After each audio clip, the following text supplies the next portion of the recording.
చాలా రోజులైపోయింది పెసరట్టు తినక, అందుకే ఇవాళ పెసరట్టు చేస్తున్నాను.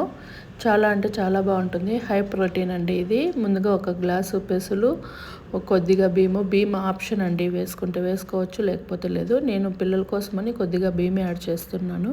అది కొంచెం సాఫ్ట్గా వచ్చేదానికి, సాఫ్ట్నెస్ కోసం కొద్దిగా బియ్యం యాడ్ చేసుకుంటున్నాను. కొద్దిసేపు నానబెట్టుకొని ఒక 2-3 అవర్స్ అన్న నానాలి. అవి ఇంకా కొద్దిగా అల్లం ముక్క,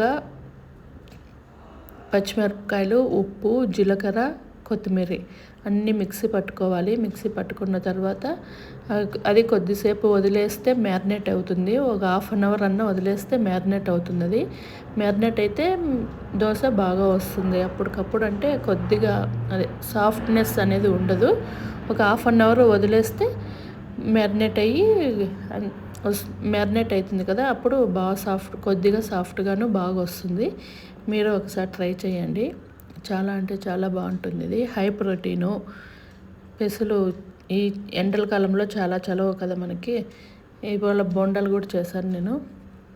టమోటా చట్నీకి తెల్లగడ్డలు, ఎర్రగడ్డలు, టమోటాలు, జీలకర్ర, కొరియండర్ అన్నీ ఇలా వేసుకొని, కొద్దిగా ఆయిల్ వేసుకొని ఇలా వేసుకొనేసి మగ్గనిచ్చేస్తున్నాను. మగ్గిపోతుంది. మగ్గిపోయిన తర్వాత ఇవంతా చూడండి ఎంత బాగా మగ్గిపోయినాయి కదా. ఇది మగ్గిపోయిన తర్వాత మిక్సీలోకి కొద్దిగా ఎండు కొబ్బరి వేసుకుంటే ఇంకా బాగుంటుంది. నా దగ్గర ఎండు కొబ్బరి లేదని పచ్చి కొబ్బరి వేస్తున్నాను.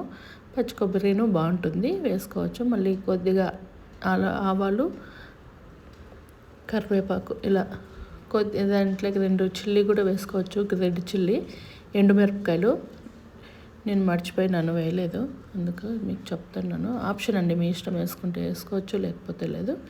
ఇలా వేసుకొని ఇలా కొద్దిసేపు అలా అంటే అదంతా తిరుపతి అంతా పట్టేలాగా ఇలా మిక్స్ చేసుకోవాలి. మిక్స్ చేసుకున్నాక అందులో కొద్దిగా ఉప్పు, టమాటో చట్నీ పెసరట్టు. అల్లం చట్నీ అయితే దీనికి ఇంకా బాగుంటుంది. అల్లం చట్నీ తినరు ఇంట్లో వాళ్ళు, అందుకనేసి టమాటో చట్నీ చేశాను. అలాగే ఇది మినప్పప్పు వడలండి. ఇందులోకి నేను మిరియాలు, ఎర్రగడ్డ, పచ్చిమిరపకాయ, ఉప్పు, జీలకర్ర అన్నీ వేసి, కొత్తిమీర అన్నీ కట్ చేసి వేసుకొని ఇలా చిన్న చిన్న బొండల్లాగా వేస్తున్నాను.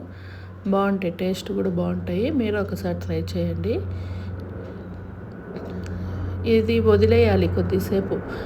మినప్పప్పు నానబెట్టుకొని మనము మిక్సీ పట్టుకుంటాం కదా, అది కొద్దిసేపు 1/2 అవర్ అన్న వదిలేస్తే మ్యారినేట్ అయిపోయి బాగా క్రిస్పీగా వస్తాయి.